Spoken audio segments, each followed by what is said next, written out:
ஆணையத்தில் தாவேகா சார்பாக மனு ஒன்றை கொடுத்துள்ளனர். அந்த மனுல என்ன சொல்றாங்க அப்படின்னா, நீங்க தான் இந்த வழக்கை விசாரிக்கணும் அப்படின்னு சொல்லி கேட்டிருக்காங்க தேசிய மனித உரிமை ஆணையத்தை. செய்தியாளர் மணிகண்டன் இணைகிறார். மணிகண்டன், தாவேகாவின் கோரிக்கை என்ன? எதன் காரணமாக தேசிய மனித உரிமை ஆணையம்தான் விசாரிக்க வேண்டும் என்ற கோரிக்கை வைத்திருக்கிறார்?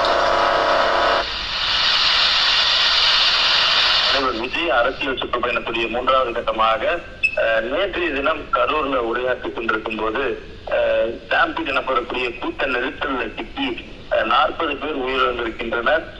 இதுல சதி இருப்பதாக கூறி இன்று காலையில நேரடியாக நீதிபதியை சந்தித்து இந்த வழக்க அவசர நிலைக்கு எடுத்துக்கொள்ள வேண்டும் என தமிழக வெற்றிக் கழகத்துடைய இணை பொதுச் செயலாளர் CTR தர்மகுமார் மனு செய்திருந்தார். இந்த நிலையில நாளை மதியம் மதுரை உயர்நீதிமன்ற பெஞ்ச்ல இந்த வழக்கு விசாரணைக்காக எடுத்துக்கொள்ளப்பட்டிருக்கக்கூடிய சூழல்ல தமிழக வெற்றிக் கழகத்துடைய இணை பொதுச் செயலாளர் CTR தர்மகுமார் தாவேகா சார்பில் நேஷனல் ஹியூமன் ரைட்ஸ் கமிஷன் இந்த ஒரு மனு செய்திருக்கிறார். அதே போல இந்த தேசிய மனித உரிமைகள் ஆணையம் இந்த வழக்கை முன்வந்து எடுத்து இதனை விசாரிக்க வேண்டும் என்ற மனுவை கொடுத்திருக்கிறார். ஆன்லைன் போர்ட்டல் மூலமாக இந்த மனு என்பது பதிவு செய்யப்பட்டிருக்கிறது.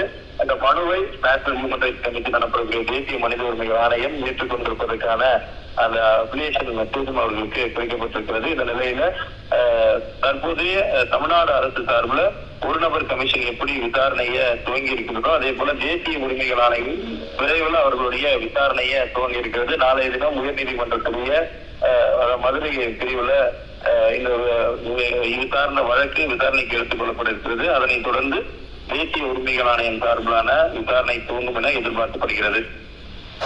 உங்களுடைய தகவல்களுக்கு நன்றி மணிகண்டன்.